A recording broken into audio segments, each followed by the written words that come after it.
আমি এই 3 মাস আগুনের সাথে সংসার করেছি। আপনার বোন আমার বাবাকে গত 3 মাসে 1 গ্লাস পানি পর্যন্ত ঢেলে খাওয়ায়নি। ঠিক আছে বাবাজি, বিয়ের সময় তো তোমার সঙ্গে আমাদের দেখা হয়নি, তুমি বাইরে ছিলা। আমরা তোমাদের ফ্যামিলি দেখে শুনে তোমার ছোট বোনকে পছন্দ করেছিলাম।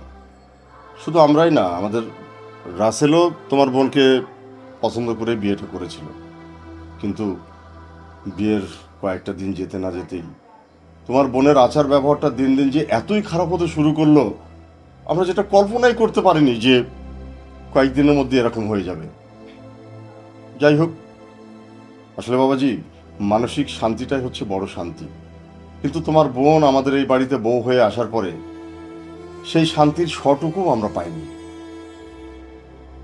আমার ছেলে রাসেল, ও কিন্তু খুব নরম মনের মানুষ। যাই হোক, আমরাও অনেকভাবে চেষ্টা করেছি, রাসেল নিজেও চেষ্টা করেছে। যখন আর কোনো কিছুতেই সম্ভব হলো না, তখন রাসেল সিদ্ধান্ত নিল সঙ্গে আর সংসার করবে না। বিধায় বাধ্য হয়ে একটা উকিল নোটিশ আমরা তোমাদের বাড়িতে পাঠিয়েছি। বাবাজি, তোমাকে আরেকটা কথা বলি, একাডেমিক শিক্ষায় শিক্ষিত হলেই কিন্তু সব শিক্ষা পায় না, পারিবারিক শিক্ষারও দরকার আছে। বাবা, সেটা আর সম্ভব না। সে কোনোদিন আর মানুষও হবে না। শুনেন বড় ভাই, বিয়ের সময় আপনারা আমাদের যা যা দিয়েছেন, আপনার বোন এখনও আমাদের এই খোঁটাগুলো দেয়। আমরা নাকি আপনাদের বাড়ি থেকে যৌতুক নিয়েছি। বাবাজি, আমি জানি না কথাটা বলা আমার উচিত হবে কিনা, কিন্তু বাধ্য হয়ে বলতেই হচ্ছে।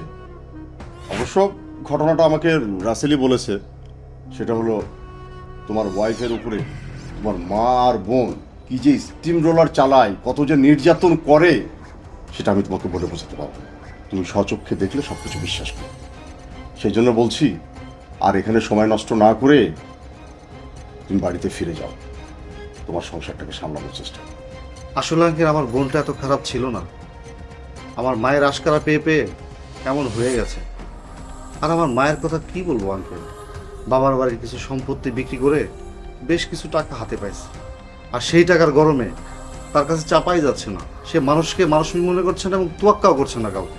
বাবাজি, অহংকার কিন্তু পতনের মূল কারণ। আর তোমাদের সংসারটা কিন্তু ধ্বংস হয়ে যাচ্ছে।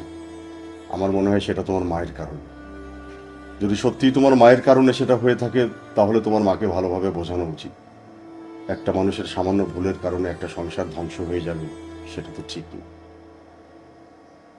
রাসেল অনেক নরম মনের একজন মানুষ। সে কিন্তু অনেক চেষ্টা করছে তোমার বোনকে বোঝানোর। আমরা সবাই মিলেই চেষ্টা করেছি, কিন্তু পারিনি। বাধ্য হয়েই আমাদের এরকম একটা সিদ্ধান্ত নিতে হলো। আচ্ছা, যাই হোক, পাশাপাশি তোমাকে আরেকটা কথা বলি বাবাজি, কিছু মনে নিও না। তোমার বোনকে যদি পরবর্তীতে কোথাও বিয়ে দিতে চাও, তাহলে তাকে একটু সংশোধন করুন। কথাটি আগেও বলেছি, আর একবার বলি, একাডেমিক শিক্ষায় শিক্ষিত হলেই কিন্তু সব শিক্ষা পায় না, পারিবারিক শিক্ষাটারও দরকার আছে। তারপর একটু দেখেন না আঙ্কেল, আমার বোনের দিকে তাকাই হইলেও একটু সিদ্ধান্তটা পরিবর্তন করা যায় কিনা, সংসারটা বাঁচানো যায় কিনা। ভাইয়া, আমার পক্ষে আপনার বোনের সাথে আর সংসার করা সম্ভব না।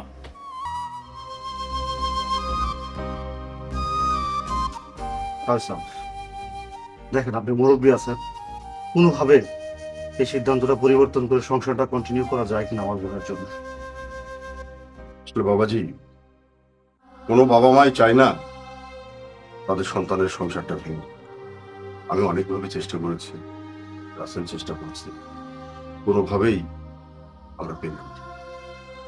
ঠিক আছে, তারপরেও তুমি যখন বলছো, আমি চেষ্টা করব। বাবা শামীম, তুই একটা কিছু কর। তোর বোনের এত বড় একটা সর্বনাশ হয়ে গেল। ওরা ডিভোর্স লেটার পাঠিয়েছে, একটা কিছু কর বাবা। আমি কি করবো? ওরা তোর বোনকে তালাক দিয়েছে। দেখো মা, 3 মাস হয়েছে ওর বিয়ে হয়েছে, 3 মাসের মধ্যে রাসেল ওকে তালাক দিয়ে দিছে। তুমি কি ভাবছো আমি কিছু জানি না? রাসেল একটা ভালো ছেলে। রাসেল খুব ভালো ছেলে জানি, কিন্তু তোর বোন কি খারাপ? ও ভালো না? হ্যাঁ, ও তো খারাপই। হ্যাঁ, আমি তো খারাপ। আমি খারাপ, রাসেল ভালো, তোমার বউ ভালো। তোমার ওর তো দেখছি রাজস্থানের সাথে ভালো মিল।